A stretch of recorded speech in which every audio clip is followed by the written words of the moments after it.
আজকে তোমাদের ক্লাস 9-এর অর্থাৎ নবম শ্রেণীর যে গল্প পাঠ্য সেটি হলো বঙ্কিমচন্দ্র চট্টোপাধ্যায়ের লেখা রাধারানী। তোমরা এমন কেউ নিশ্চয়ই এই ক্লাসে নেই যে তোমরা যারা বঙ্কিমচন্দ্র চট্টোপাধ্যায়ের নাম শুনোনি। বাংলা সাহিত্যের কবিতার ইতিহাস অনেক পুরনো বা গানের, কিন্তু গদ্যের ইতিহাস কিন্তু খুব পুরনো নয়। 19 শতকে যে কজন মানুষ, আমি বঙ্কিম, বিদ্যাসাগর, রামমোহনের কথা বলতে চাইছি, তারা বাংলা গদ্যকে যে একটা উঁচু জায়গায় নিয়ে পৌঁছে দিয়েছিল, তার ফলশ্রুতি হিসেবেই আমরা আজকালকার সাহিত্য দেখতে পাই। বাংলা গদ্য সাহিত্য আমাদের খুব ঐশ্বর্যময়। সেখানে বঙ্কিমচন্দ্র চট্টোপাধ্যায় একজন অন্যতম গুরুত্বপূর্ণ মানুষ। আমরা প্রায়শই রবীন্দ্রনাথকে যেমন কবিগুরু হিসেবে চিহ্নিত করি, বঙ্কিমচন্দ্র চট্টোপাধ্যায়কে আমরা সাহিত্য সম্রাট এই হিসেবে চিহ্নিত করি। তোমাদের ক্লাসের শুরুতে আমার কিছু কথা বলার আছে। কথাগুলো হলো এমন যে আমরা যে কোনো টেক্সট, তোমরা এখনো মাধ্যমিক 1 বছর পর দেবে, কিন্তু এইটা তোমাদের মাথায় খুব ভালো করে গেঁথে নেওয়া প্রয়োজন। সেটা হলো এই যে তোমরা প্রথমেই যেটা করতে চাও, যে কোনো টেক্সটকে পড়তে গেলে তোমরা সব থেকে মাথায় দাও প্রথমে বা এগিয়ে রাখো যে কোনো সহায়ক বইকে। আমি আর প্রকাশনীর নাম নানাবিধ কারণের জন্যই আর বলছি না। সহায়িকা বই বা মানে বই, সেই বইটা থেকে প্রশ্নগুলো দেখা এবং যেন তেন প্রকারেণ হোক সেই উত্তরগুলোকে মাথার ভেতর পুড়ে নেওয়া এবং পরীক্ষার হলে গিয়ে খাতায় সেটাকে উগড়ে দিয়ে পরীক্ষাটাকে উতরে চলে আসা। এটা কোনো না ঠিক পথ হতে পারে না। তোমাদের ঠিক পথ হতে পারে কোনটা, সেটা হলো যে কোনো টেক্সট, সেই টেক্সটটাকে খুব ভালোভাবে পড়ে তাকে মুখস্থ করা নয়, তাকে আত্মীকরণ করা, অর্থাৎ বোঝা ভেতর থেকে, এবং অনেকগুলো প্রশ্ন তৈরি করা পড়তে পড়তে, যে এই লাইনটাকে আমি সন্দেহ করব, এই লাইনটা যদি আমি প্রশ্ন করতাম কিভাবে প্রশ্ন করতাম। মানে আমি বলতে চাইছি, গোয়েন্দা গল্প পড়ার মতো কেবল একটা দুপুরে ভাত খেতে খেতে বা কোনো একটা অডিও স্টোরি শোনার মতো করে কিন্তু একটা পাঠ্য গল্পকে পড়লে হবে না। এই ব্যাপারটাকে একটু বদলে নিতে হবে। এইটা তোমাদের প্রথম থেকেই, এখন থেকে এই অভ্যাসটা যেন আসে, এটা আমি বারবারে তোমাদের বলতে চাইছি। আর ক্লাস শুরুর আগে যে কথা তোমাদের বারে বারে বলি, যে তোমাদের কিছু তো কাজ থাকে ক্লাসটা দেখা সম্পর্কে, বেশি কিছু না। সেটা হলো কি, ক্লাসটা দেখে সম্পূর্ণ তোমাদের কেমন লাগছে, কোনো কি প্রশ্ন জাগছে, কোনো কি জায়গায় অস্পষ্টতা থাকছে, সেটা বারে বারে লেখা, লাইক করা, কমেন্ট করা, শেয়ার করা, সাবস্ক্রাইব করে দেওয়া, এবং শুধু নিজেদের মধ্যে নয়, তোমাদের যারা অন্যান্য বন্ধু বান্ধব রয়েছে তাদের মধ্যে ক্লাসটাকে ছড়িয়ে দেওয়া। এই হলো প্রাথমিক কিছু কথাবার্তা। এবং আমি সবসময় যেটাকে মান্যতা দিই সেটা হলো যে একজন লেখক সম্পর্কে যখন আমরা পড়ব বা জানব, তিনি আর কি বই লিখেছেন, তার জন্ম কোথায়, তিনি বেড়ে উঠেছেন কোথায়, তিনি কত সালে জন্মেছেন, কত সালে মারা গিয়েছেন, তার জন্ম এবং মৃত্যু এই সময়টুকুর মধ্যে কেমন ঘটনাটা ঘটছে, অর্থাৎ 2026-এ আজ আমরা দাঁড়িয়ে, তোমরা নবম শ্রেণীতে পড়ছো, কত দূরের পুরনো তিনি মানুষ, এইগুলো একটু যদি পরিষ্কার করে আমি না নিই, তাহলে গল্পটা সম্পর্কে আমার স্বচ্ছ কোনো ধারণা বা ঠিকঠাক গল্পটার প্রতি বিচার করা হয় না। তাহলে প্রথমেই আমরা চলে যাব গল্পটার লেখক পরিচিতিতে, অর্থাৎ লেখক কি, তার বাড়ি কোথায়, তিনি কি বই লিখেছেন, ইত্যাদি ইত্যাদি। চলো দেখা যাক সেটা কি। বঙ্কিমচন্দ্র চট্টোপাধ্যায় 1838, মানে বহু পুরনো মানুষ। রবীন্দ্রনাথ জন্মাচ্ছেন 61-তে, মানে তারও আগে, আর মারা যাচ্ছেন 1894-তে। এটা 2026, অনেক পুরনো মানুষ। কেমন, কোথায় জন্মেছিলেন? 24 পরগনার কাঁঠালপাড়া বলে যে গ্রাম, সেখানে।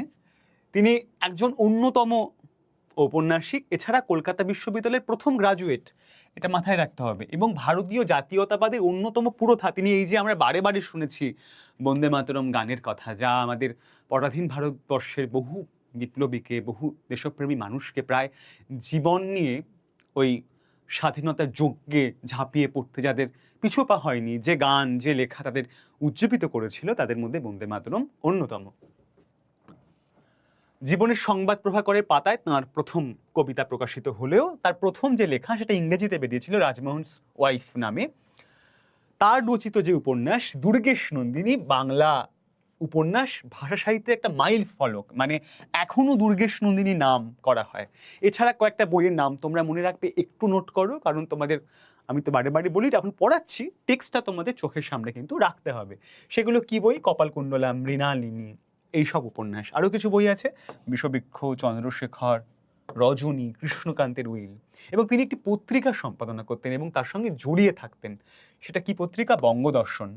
তোমরা আজকাল যেমন আনন্দবাজার, দেশ বা এই সময় এরকম অনেক পত্রিকার কথা জানতে পারো। সেই সময় কিন্তু এই পত্রিকা হিসেবে বঙ্গদর্শন, যেখানে রবীন্দ্রনাথ পরবর্তীতে লিখেছেন, বহু বিখ্যাত সাহিত্যিকরা সেখানে লিখেছেন।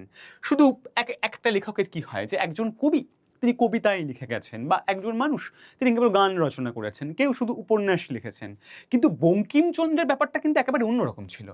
তার যে কাজকর্ম, তার যে লেখার যে পরিধি, সেটা কিন্তু সম্পূর্ণ বিস্তৃত, অনেক ব্যাপক। কি কি সেটা দেখতে পাবে। তিনি প্রবন্ধ লিখেছেন, উপন্যাস লিখেছেন, রম্য রচনা লিখেছেন, অনেক রকম কাজ তিনি করেছেন। সেই ধরনের লেখা কি কমলাকান্তের দপ্তর। তোমরা এটা যখন 11-এ পড়বে, বিড়াল রহস্য, কমলাকান্তের থেকে বিড়াল বিড়াল নামে একটা টেক্সট রয়েছে, সেটা তোমরা পড়তে পারবে। এবং সেখানে কি মজা, মানে একটা ব্যঙ্গ, সমাজের প্রতি একটা তীক্ষ্ণ একটা মেধা দিয়ে তিনি দেখতে চাইছেন, ব্যঙ্গবোধ দিয়ে দেখতে চাইছেন, ইতিহাস বোধ দিয়ে দেখতে চাইছেন, এটা তুমি দেখতে পাবে। এবং সমালোচনা করা, ক্রিটিসাইজ করা যে কোনো লেখাকে, এই ধারাটিও বঙ্কিমচন্দ্র চট্টোপাধ্যায় প্রবর্তন করেন। তাহলে এই বঙ্কিম সম্পর্কে অনেকগুলো কথা বললাম, দাগালামও। এই দাগ দেয়া এইটা খুব গুরুত্বপূর্ণ। রাধারানী একটি উপন্যাস, তার প্রথম অংশটা তোমাদের এখানে পাঠ্য, সেটা আমরা পড়ব। কিন্তু এই প্রথমে আমরা লেখক সম্পর্কে একটুখানি জেনে নিলাম। এবার চলো আমরা গল্পে বা সরাসরি প্রবেশ করি। আচ্ছা, হ্যাঁ, গল্প শুরু হচ্ছে তার আগে একটা জিনিস দেখিয়ে নেওয়া প্রয়োজন। মাহেশের রথ এই গল্পে একটা অন্যতম ভূমিকা পালন করে। মানে মাহেশের রথকে ঘিরে এই গল্পের অনেকটা অংশ আবর্তিত হয়। আমি মাহেশের যে জগন্নাথ, বলরাম এবং সুভদ্রা, তার ছবি দেখো, এটা মাহেশের যে জগন্নাথ, বলরাম, সুভদ্রা, এটা মাহেশ থেকে কালেক্ট করা, মানে মাহেশের যে বিগ্রহ রয়েছে এটা সেটি। তো এই রথযাত্রা তোমরা জানো আষাঢ় বা শ্রাবণ মাসে, বিশেষত আষাঢ় মাসে হয়। সোজা রথ এবং উল্টো রথ, সেখানে জগন্নাথ, বলরাম এবং সুভদ্রার আরাধনা করা হয়, তাকে ঘিরে এই উৎসবটা পালিত হয়। পুরী যেমন খুব বিখ্যাত রথ, মানুষজন যায়, লোক সমাগম হয়, তেমনি আমাদের মাহেশের রথও খুব ঋষরাজ শ্রীরামপুরের মধ্যেখানে অবস্থিত। এই মাহেশ এটিও একটি গুরুত্বপূর্ণ রথ। বঙ্কিম তার সময় দেখেছেন, এটা এখনও করোনার সময় একবার বন্ধ ছিল, কিন্তু এই রথযাত্রা ভীষণভাবে আমাদের বাংলার বিখ্যাত উৎসবগুলির মধ্যে একটি। তো সেইখানে আর বঙ্কিমের ভাষা একটু পুরনো ভাষা, কারণ তিনি লিখছেন বহু বছর, বহু দশক আগে। তো সেইটা আমরা একটুখানি ভালো করে দেখতে দেখতে বুঝতে বুঝতে যাব। গল্প শুরু হচ্ছে। গল্পের নাম রাধারানী, লিখছেন বঙ্কিমচন্দ্র চট্টোপাধ্যায়। চলো। রাধারানী নামে এক বালিকা মাহেশে রথ দেখতে গিয়াছিল। রাধারানী নামে এক বালিকা মাহেশে রথ দেখিতে গিয়াছিল। রাধারানী একটি মেয়ের নাম, যে মেয়ের নাম গল্পেরও নাম। মাহেশ বুঝে গেছে কোথায় কি দেখতে গেছিল, রথ। এই যে একটা লাইনের মধ্যে দেখো আমি অনেকগুলো প্রশ্ন করছি, তাই না? এই প্রশ্ন করতে করতে দেখো অনেকগুলো বিষয় আমার কাছে পরিষ্কার হচ্ছে। কি প্রশ্ন? কে রাধারানী, কোথায় গেছিল মাহেশে, কোন উৎসব উপলক্ষে, রথ। কেমন তার বয়স, মানে বালিকা, সে কিন্তু কোনো পূর্ণবয়স্ক নারী নয়, কিশোরী নয়, সে বালিকা, মানে খুব বেশি বয়সও মেয়েটির নয়। এগুলো কিন্তু ছবিগুলো সিনেমা দেখা, একরকম মনে মনে সিনেমা দেখা। কেমন? বালিকার বয়স 11 পরিপূর্ণ হয় নাই। কত? 11 পরিপূর্ণ হয় নাই। ছোট মেয়ে, বেশি বড় না, বোঝাই যাচ্ছে। তাহাদিগের অবস্থা পূর্বে ভালো ছিল, মানে তাদের যে অবস্থা সে একা নয়, তাদের যে বাড়ির অবস্থা সেটা আগে বেশ ভালো রকম ঠিকঠাক অবস্থাপন্ন অবস্থায় ছিল। বড় মানুষের মেয়ে, এমন নয় যে খুব গরিব সাধারণ ঘরের মেয়ে, বেশ বড় মানুষ, কোনো বড় লোক বাড়িরই মেয়ে ছিল। হ্যাঁ, কিন্তু তাহার পিতা নাই, অর্থাৎ বাবা মারা গেছে। তাহার মাতার সঙ্গে একজন জ্ঞাতির একটি মোকদ্দমা হয়। তার মা বেঁচে ছিল, বিধবা মা। তার সঙ্গে তাদের এক আত্মীয়ের যা হয়, পরিবারের প্রধান যে পুরুষ সে মারা গেলে অনেক সময় যে ঘটনা এখনো ঘটে, সেটা পূর্বে আরো ভয়ঙ্কর ছবি নিয়ে ঘটতো। সে আত্মীয়ের সঙ্গে একটা মোকদ্দমা, অর্থাৎ একটা মামলা শুরু হয়। মোকদ্দমাটি বিধবা হাইকোর্টে হারিল। এটা আমাদের হাইকোর্ট, সর্বোচ্চ আদালত। সেখানে গিয়ে সে এই মামলাটা হেরে গেল। সে হারিবা মাত্র ডিক্রিদার জ্ঞাতি ডিক্রি জারি করিয়া ভদ্রাসন, অর্থাৎ বাড়ি হইতে উহাদিগকে বাহির করিয়া দিল। মানে ওর যে বাড়ি, সে বাড়ি থেকে ওদের মাকে এবং বিধবা মা এবং রাধারানীকে বাড়ি থেকে বের করে দেওয়া হলো। প্রায় 10 লক্ষ টাকার সম্পত্তি, অত্যন্ত গুরুত্বপূর্ণ। কত টাকা? 10 লক্ষ। আমি কিন্তু অনেকগুলো জায়গায় বলছি বয়স, কত টাকা, কে মোকদ্দমা করে, এগুলো না মাথায় রাখলে কিন্তু সমস্যা হয়ে যাবে। কেমন? সেই সময় 10 লাখ টাকা, আজকের 10 লাখ টাকা নয় কিন্তু, সেই সময়, মানে বুঝতে পারছো, ডিক্রিদার সকলই লইল, মানে সব সম্পত্তি সবকিছু আত্মসাৎ করে বের করে দিল। খরচ ও অশ্লীলতা দিতে, অশ্লীলতা মানে গিয়ে পরবর্তীতে আর কি ওই মামলা চালানোর জন্য যে ব্যয় করতে হয় সেটা আর কি, যাহা ছিল মানে মামলাটাকে এগিয়ে নিয়ে যাওয়ার জন্য উকিল টুকিল ইত্যাদি যে সমস্ত বিষয় থাকে, তাহাও গেল। রাধারানীর মাতা অলঙ্কারাদি বিক্রয় করিয়া পিবরি কাউন্সিলে একটি আপিল করিল। হাইকোর্টে হেরে গেলে তারপর আরেকটা জায়গায় অ্যাপিল করা যায় সেই কেসটা জেতার জন্য। সেটা করতে গিয়েও তার যত অলঙ্কার অর্থাৎ তার যে গহনা যা সমস্ত ছিল সেগুলো বিক্রি করে দিতে হলো। কিন্তু আর আহারের সংস্থান রহিল না। 3 বেলা যে খাবে, মানুষের তো খুব স্বাভাবিক চাহিদা থাকে, খাবার খেতে হয়, সেটারও আর সংস্থান থাকলো না। বিধবা একটি কুটিরে আশ্রয় লইয়া কোনো প্রকারে শারীরিক পরিশ্রম করিয়া দিনপাত করিতে লাগিল। মানে সেই বিধবা মা, কুটির ছিল অট্টালিকা, সেখান থেকে হলো কুটির, সেখানে শারীরিক পরিশ্রম করিয়া। এখানে বঙ্কিম স্পষ্ট করে বলছেন না যে এই শারীরিক পরিশ্রম কি কারো বাড়িতে কি কাজ করা, অন্যের বাড়িতে কি রান্না করা নাকি কি, সেটা বলছেন না, কিন্তু আমরা বুঝতে পারছি এখানে যে শারীরিক পরিশ্রম সে লোকের বাড়ি কোনো কাজ বা ওই জাতীয় কিছু। রাধারানীর বিবাহ দিতে পারিল না। এখানে তোমাদের একটা খটকা লাগার কথা, তারা একটু মন দিয়ে পড়ছো সবার এই লাইনটা এসে একটা কিন্তু খটকা লাগার অবশ্যই কথা। খটকা লাগার কথা কি? সেটা হলো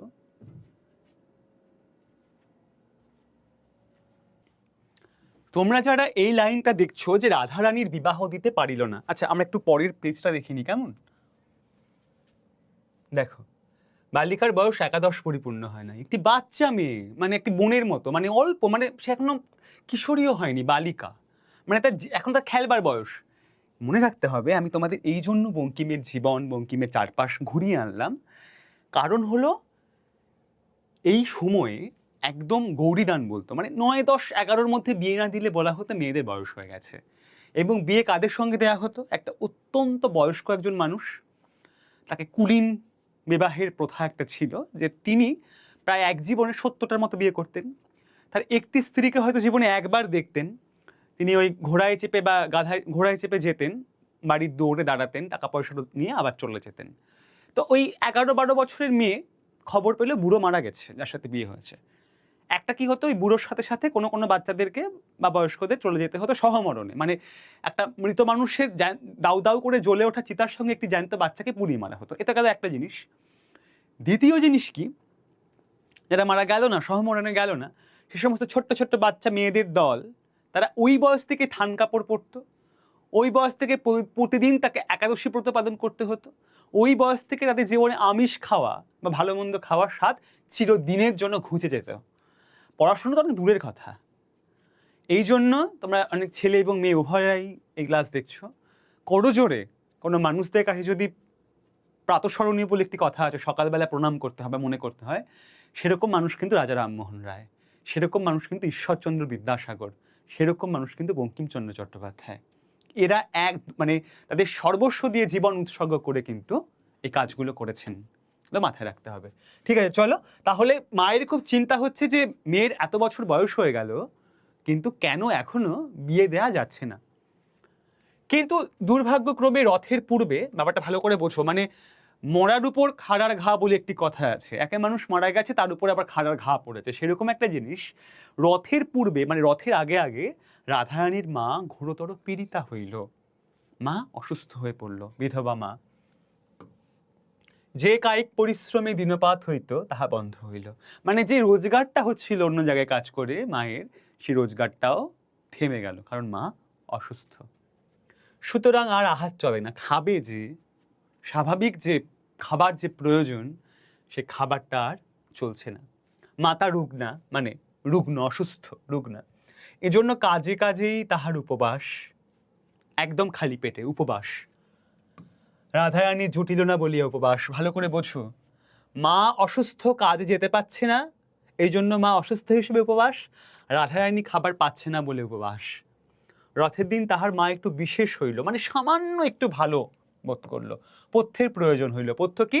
জ্বর থেকে সেরে ওঠার পর বা অন্য অসুস্থ থেকে সেরে ওঠার পর কিছু খাবারের প্রয়োজন হয়। তোমরা জানো পেট খারাপ করলে গাঁদাল পাতার ঝোল দিয়ে ভাত বা থানকুনি বা ইত্যাদি ইত্যাদিকে পথ্য বলে, বা হলো একটু দুধ, তো সেটার প্রয়োজন হলো, বলে না ওষুধ পথ্য, শুনেছো তোমরা সেই ব্যাপারটা। কিন্তু পথ্য কোথা? কিন্তু পথ্য কোত্থেকে পাওয়া যাবে? কি দেবে?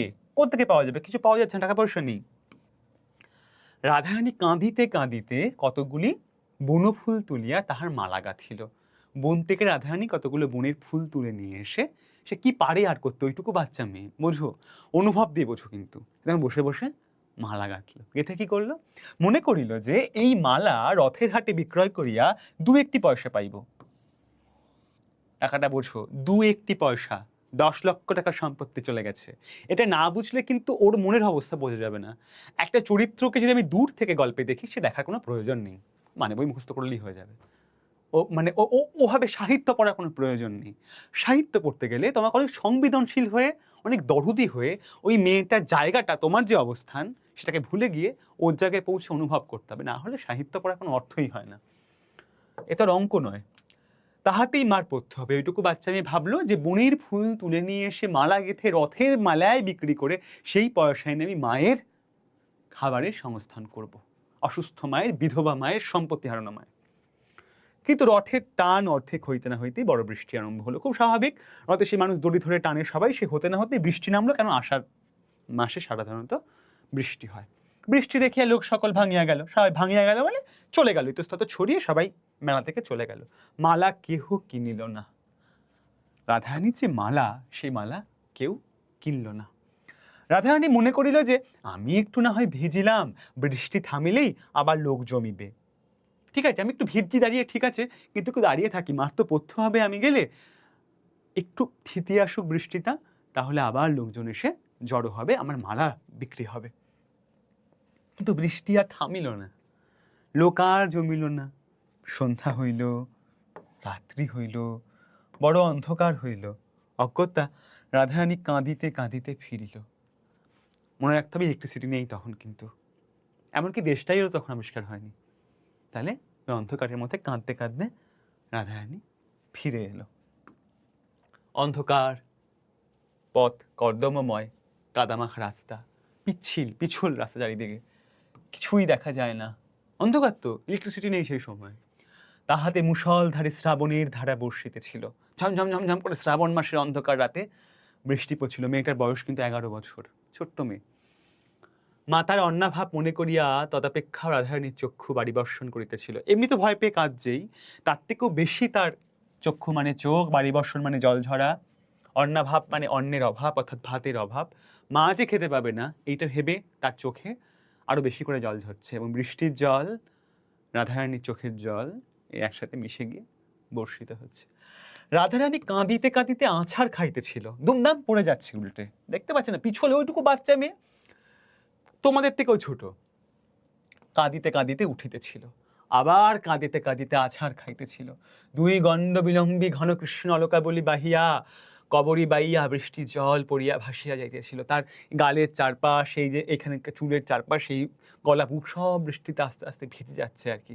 তথাপি রাধারানী সেই 1 পয়সার বনফুলের মালা বুকে করিয়া রাখিয়াছিল, ফেলে নাই। সেই যে 1 পয়সা দিয়ে বিক্রি করবে বলে মালা নিয়ে গেছিল, ভিজে গেছে, কাদা সারা গায়ে, কিন্তু ওই বনফুলের মালাটা রাধারানী ফেলেনি, ও বুকের ভেতর আঁকড়ে নিয়ে পথ চলছে। এমতো সময় অন্ধকারে অকস্মাৎ কে আসে রাধারানীর ঘাড়ের উপর পড়িল। কে একটা যেন, অন্ধকার তো, ওর ঘাড়ের উপরে এসে কোনো রকমে পড়েছে। রাধারানী এতক্ষণে উচ্চ স্বরে ডাকিয়া কাঁদে নাই, এতক্ষণে উচ্চ স্বরে কাঁদিল, এতক্ষণ নীরবে কাঁদছিল, কোনো শব্দ হচ্ছিল না। যেই ওর গায়ের উপর কেউ একটা এসে উল্টে পড়েছে, এই সময় রাধারানী শব্দ করে কেঁদে উঠল। যে ঘাড়ের উপর আসিয়া পড়িয়াছিল সে বলিল, কে গা তুমি কাঁদো? জিজ্ঞাসা করছে। পুরুষ মানুষের গলা। এবার অন্য একটা চরিত্র আসছে, চরিত্রকে দেখো। পুরুষ মানুষের গলা, কিন্তু কণ্ঠস্বর শুনিয়ে রাধারানী রোদন অর্থাৎ কান্না বন্ধ হইল। রাধারানীর চেনা লোক নহে, কিন্তু বড় দয়ালু লোকের কথা, মানে এমন গলার, কে গো তুমি কাঁদো, এমন করে বলেছে, মনে হচ্ছে লোকটা বেশ ভালো, খারাপ লোক নয়, দয়ালু, মায়া আছে লোকটার। রাধারানীর ক্ষুদ্র বুদ্ধিটুকুতে ইহা বুঝিতে পারিল। রাধারানী রোদন বন্ধ করিয়া বলিল, আমি দুঃখী লোকের মেয়ে, আমার কেহ নাই, কেবল মা আছে। ওইটুকু মেয়ে তো বুঝতে পারিনি কি বলবে, তাই বলছে আমরা খুব দুঃখী লোক, আমাদের কেউ নেই, আমার কেবল মা আছে। সে পুরুষ বলিল, তুমি কোথায় গিয়াছিলে? মানে রাধারানী, আমি হ্রদ দেখতে গিয়েছিলাম, বাড়ি যাইব, অন্ধকারে বৃষ্টিতে পথ পাইতেছি না। পুরুষ বলিল, তোমার বাড়ি কোথায়? রাধারানী বলিল, শ্রীরামপুর। পরশুদিনই আমার শ্রীরামপুর যাওয়ার কথা, খুব পুরনো জায়গা। সে ব্যক্তি বলিল, আমার সঙ্গে আইসো, আমিও শ্রীরামপুর যাইব। চলো, কোন পাড়ায় তোমার বাড়ি তাহা আমাকে বলিয়া দিও, আমি তোমাকে বাড়ি রাখিয়া আসিতেছি। বড় পিছল, তুমি আমার হাত ধরো, নইলে পড়িয়া যাইবে। বলে সেই লোকটা রাধারানীর হাত ধরতে বলল। এই রূপে সে ব্যক্তি রাধারানীকে লইয়া চলিল। অন্ধকারে সে রাধারানীর বয়স অনুমান করিতে পারে নাই, কিন্তু কথার স্বরে বুঝিয়াছিল যে রাধারানী বড় বালিকা, খুব ছোট্ট মেয়ে। এখন রাধারানী তাহার হাত ধরায় হস্তস্পর্শে জানিল রাধারানী বড় বালিকা, যেটুকু ভেবেছিল তার থেকেও ছোট। তখন সে জিজ্ঞাসা করিল যে, তোমার বয়স কত? মানে রাধারানী বলল, 10-11 বছর। তোমার নাম কি? মানে রাধারানী বলল যে, আমার নাম রাধারানী। হ্যাঁ রাধারানী, তুমি ছেলে মানুষ, একেলা হ্রদ দেখিতে গিয়াছিলে কেন? এই লোকটা তো একটু জানে না, তুমি একা একা হ্রদ দেখতে কেন গেছিলে?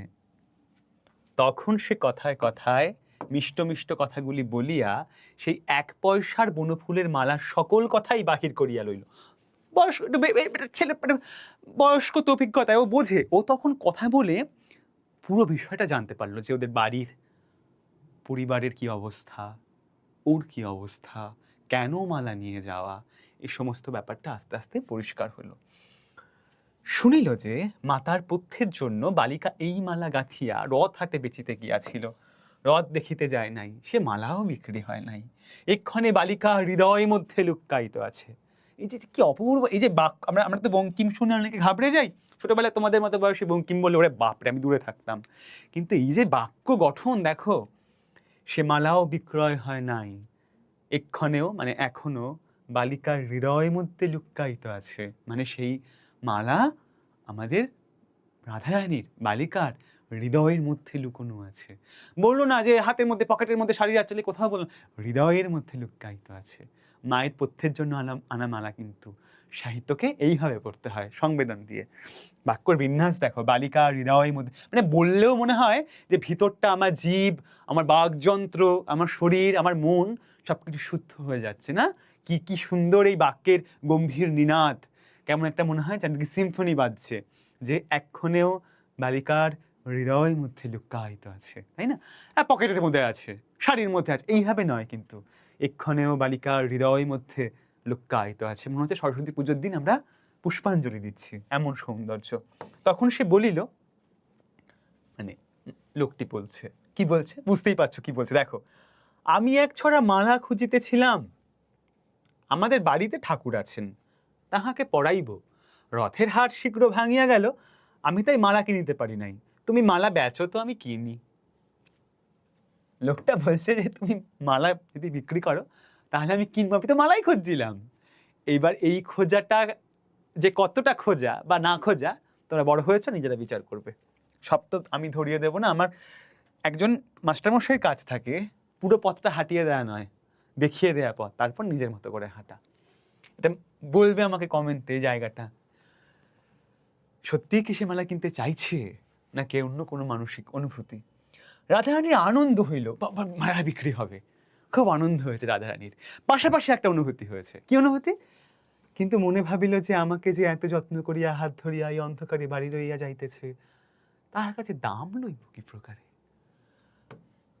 এই একটা মনের চিন্তা রাধারানীর, দাম নেব কি করে আমি।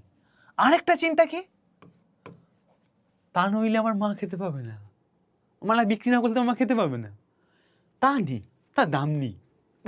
বাচ্চা মেয়ে তো, অনেক রকম মনে অনুভূতি কাজ করছে। এই ভাবিয়া রাধারানী মালা সমাবিবাহারীকে দিল, মানে ওর সাথে যে আসছে তাকে মালাটা দিল। সমাবিবাহারী বলিল, ইহার দাম 4 পয়সা, এই লও।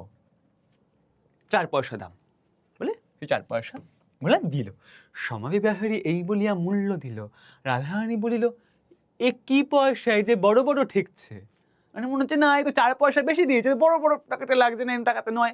বাচ্চা হলে বুঝে, বলছে ডবল পয়সা দেখিয়েছো না, 2টা বই দিই নাই। ওটা বলছে না বেশি কিছু নয়, ডবল পয়সা ওরকম দুটো বেশি দেখাচ্ছে, ওরকম কিছু নয়। মানে রাধারানী, হ্যাঁ, বারবার মানে রাধারানী। তা বলছে তা এই যে অন্ধকারে চকচক করছে, তুমি ভুলে টাকা দাও নাই তো? রাধারানী বলছে তুমি ভুলভাল মানে বেশি টাকা দিয়ে ফেলতে নি তো, টাকা পয়সা চকচক করছে কেমন? না, নূতন কলের পয়সা তাই চকচক করছে। বলছে না না না, টাকা পয়সা নতুন কল থেকে বেরোনোর পয়সা তাই চকচক করছে। রাধারানী বলল তা আচ্ছা, ঘরে গিয়ে প্রদীপ জেলে যদি দেখি যে পয়সা নয়, তখন ফিরাইয়া দেব। সম্মান জ্ঞান ওইটুকু বালিকার মনে কিন্তু একদম ওই সময় থেকে গাঁথা। বলছে ঠিক আছে, আমি ঘরে গিয়ে আলো জেলে দেখবো, প্রদীপ ইলেকট্রিসিটি নেই বলেছি, তখন কিন্তু যে দেখি যদি বেশি টাকা হয়, আমি কিন্তু টাকা ফিরিয়ে দেবো। তোমাকে সেখানে একটু দাঁড়াইতে হবে, তোমাকে দাঁড়িয়ে থাকতে হবে একটু, কিন্তু আমাদের বাড়ির কাছে গিয়ে। কিছু পরে তাহারা রাধারানীর মার কুটির দ্বারে আসিয়া উপস্থিত হইল। সেখানে গিয়া রাধারানী বলিল, তুমি ঘরে এসে দাঁড়াও, আমরা আলো জ্বালিয়া দেখি টাকা কি পয়সা, এটা কি টাকা নাকি পয়সা, আমি আলো জ্বালিয়ে দেখি, ঘরে আসো। সঙ্গী বলিল, আমি বাহিরে দাঁড়াইয়া আছি, তুমি আগে ভেজা কাপড় ছাড়ো, তারপর প্রদীপ জ্বালিও। সে চেঞ্জ করে নাও, বৃষ্টিতে ভিজে গেছো বাচ্চা মেয়ে, তারপর আমরা দেখছি টাকা না পয়সা। রাধারানী বলিল, আমার আর কাপড় নাই, একখানি ছিল তাহা কাছিয়া দিয়াছি, তা আমি ভেজা কাপড়ে সর্বদা থাকি, আমার ব্যায়ামও হয় না, মানে অসুখ।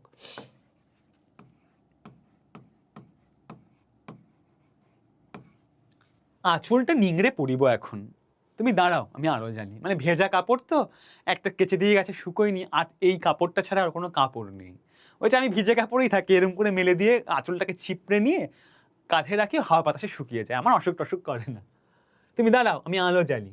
বললো আচ্ছা। এইবার দেখো, এরকম পরিস্থিতি কিন্তু বঙ্কিম বানিয়ে লিখছেন না, হ্যাঁ, মানে এ কিন্তু আমাদের বাংলার চিত্র, সত্যিকারের ছবি। কি গল্পটা দেখো, ঘরে তৈল ছিল না, মানে তেল, এবার তাহলে প্রদীপ জ্বলবে কি করে?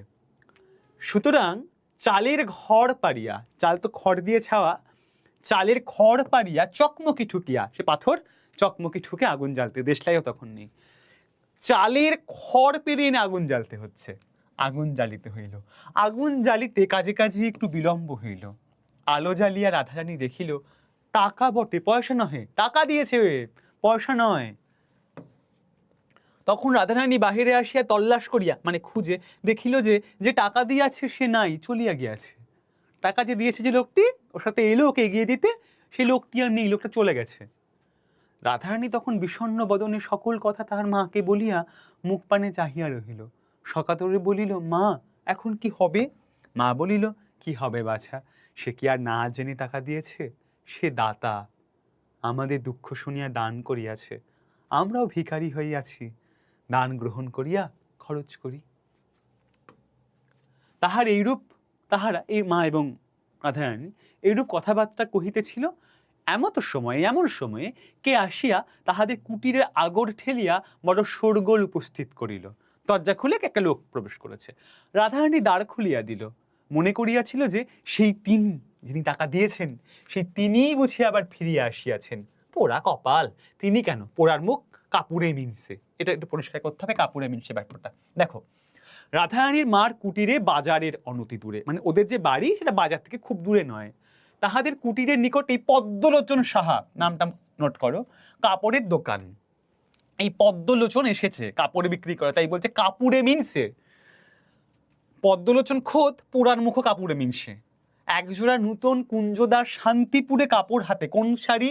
বেনারসি, গঙ্গাজলি, তারপরে কি হয় ধনেখালি, আরো কি কি শাড়ির নাম হয় সব, সেই সব শাড়ির মধ্যে কিন্তু এই কুঞ্জদার শান্তিপুর বলে এক ধরনের শাড়ি, সেই সময়ে খুব বিখ্যাত শাড়ি, সেটা নিয়ে দাঁড়িয়ে আছে।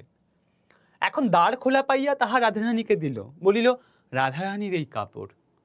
রাধারানী বলিল, ও মা, আমার কিসের কাপড়? পদ্মলোচন সে বাস্তবিক পোড়ার মুখী কিনা আমরা সবিশেষ জানি না।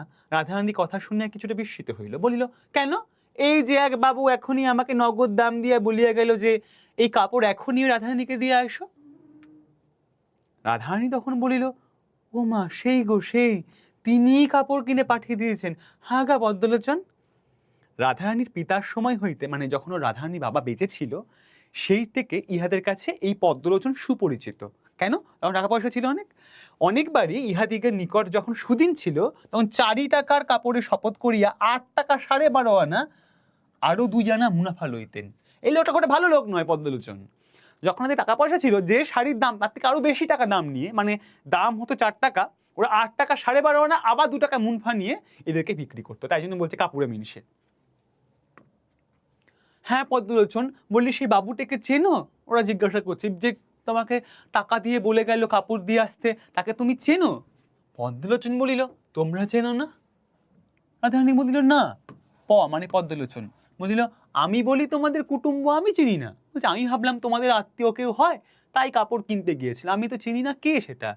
যাহা হোক, পদ্মলোচন 4 টাকার কাপড় আবার মায়ের মুনাফা 8 টাকা 14.5 আনায় বিক্রয় করিয়াছিল। এক ঘটনা ঘটিয়েছে আর কি সেই লোকটার কাছে। আর অধিক কথা কহিবার প্রয়োজন নাই বিবেচনা করিয়া। ওর কি, বিক্রি হয়ে গেছে, আত্মীয় হোক অনাত্মীয় হোক, ছাতার মাথা যে হোক হোক, ও বিক্রি করে দিয়ে চলে গিয়েছে। প্রসন্ন মনে দোকানে ফিরিয়া গেলেন। এদিকে রাধারানী প্রাপ্ত টাকা ভাঙাইয়া মায়ের প্রত্যের উদ্যোগের জন্য বাজারে গেল। বাজার করিয়া তৈল আনিয়া প্রদীপ জ্বালিল। মা রান্নার জন্য বাজারে গিয়ে বাজার হাট করে নিয়ে এসে, বৃষ্টি থামলে মার জন্য কি করেছে, তেল নিয়ে এসে প্রদীপ জেলে যত কিঞ্চিত মানে অল্প কিছু রন্ধন করলো, রান্না করলো।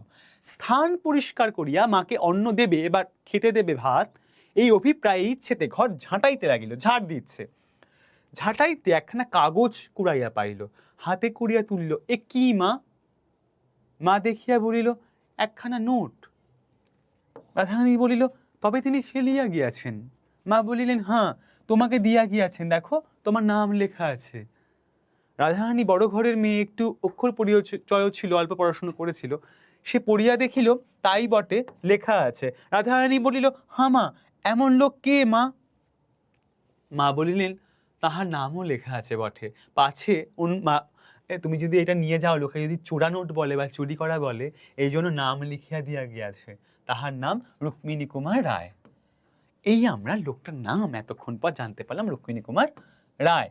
সে নোটে তার রাধারানীর নাম এবং নিজের নাম লিখে গিয়েছে। কারণ কি? তাদের লোকে চোর বলে ওকে সাব্যস্ত না করতে পারে। এটাও খুব গুরুত্বপূর্ণ বোঝা, কেন নাম লিখে দিয়ে গেল, নিজের নাম এবং রাধারানীর নাম। এটাও তোমরা গল্পটাকে এইভাবে বিশ্লেষণ করবে। পরদিন মাতায় কন্যায় রুক্মিণী কুমার রায়ের অনেক সন্ধান করিল। দুজনে মিলে চারপাশ একদম আঁতি পাঁতি করে খুঁজতে শুরু করলো যে রুক্মিণী কুমার রায় নামে আশেপাশে কেউ আছে কিনা। কিন্তু শ্রীরামপুর বা নিকটবর্তী কোনো স্থানে, শ্রীরামপুর বা অন্য কোনো জায়গায় রুক্মিণী কুমার রায় কেহ আছে এমন তো কোনো সন্ধান পাইল না। অনেক খুঁজেও কিন্তু এই নামের কাউকে কখনোই পাওয়া গেল না। নোটখানি তাহারা ভাঙাইল না। বুঝতে হবে এই জায়গাটা। তারা কিন্তু টাকাটা পেয়েই সঙ্গে সঙ্গে নোটটাকে ভেঙে ফেললো না, মানে খরচ করে ফেললো না। কি করলো? তুলিয়া রাখিল। স্মৃতিচিহ্ন হোক হিসেবে হোক, ভালোবেসে হোক। একটা ব্যাখ্যা বঙ্কিম দিচ্ছেন, বলছেন যে তুলিয়া রাখিল। তাহারা দরিদ্র, তারা খুব, তাদের টাকা পয়সা কম, তারা খুব দরিদ্র, কিন্তু লোভী নহে। কিন্তু তাদের মধ্যে ওই রকম লোভ নেই। হ্যাঁ, দরিদ্র হতে পারে কিন্তু লোভী নয়। এই হলো তোমাদের রাধারানী গল্প। এই গল্পের মধ্যে দিয়ে যে বিষয়গুলো প্রকাশিত হতে চেয়েছে, তা মানবিক অনেকগুলো অনুভূতির প্রকাশ। কেমন? এটা তোমরা খুব ভালো করে লাইন ধরে ধরে পড়ো। কোথাও কোনো সমস্যা থাকলে আমাকে জানাও, আমি সেটা তোমাদেরকে জানাবো বা বলবো। মন দিয়ে দেখো, যেখানে যা অস্পষ্টতা থাকবে সেটা জানাবে। আর দেখো, তোমাদের এসওই বাংলা শুধু 9, 10, 11, 12 এরকম নয়, যে এই থেকে শুরু করে অন্যান্য অনেকগুলো বিষয় পড়ানো হয়, সেগুলো তোমরা নিয়মিত খেয়াল রাখো, বা যারা এই পড়াশোনার সঙ্গে যুক্ত তাদের সম্বন্ধে ছড়িয়ে দাও। আর যা করতে হয়, লাইক, কমেন্ট, শেয়ার, সাবস্ক্রাইব, সেগুলো করো। মন দিয়ে এখন থেকে পড়ো। আর যে কোনো সমস্যার জন্য হলে আমাকে জানাও, আমি তো আছি। খুব ভালো থেকো। পরবর্তী ক্লাসে তোমাদের সঙ্গে দেখা হচ্ছে।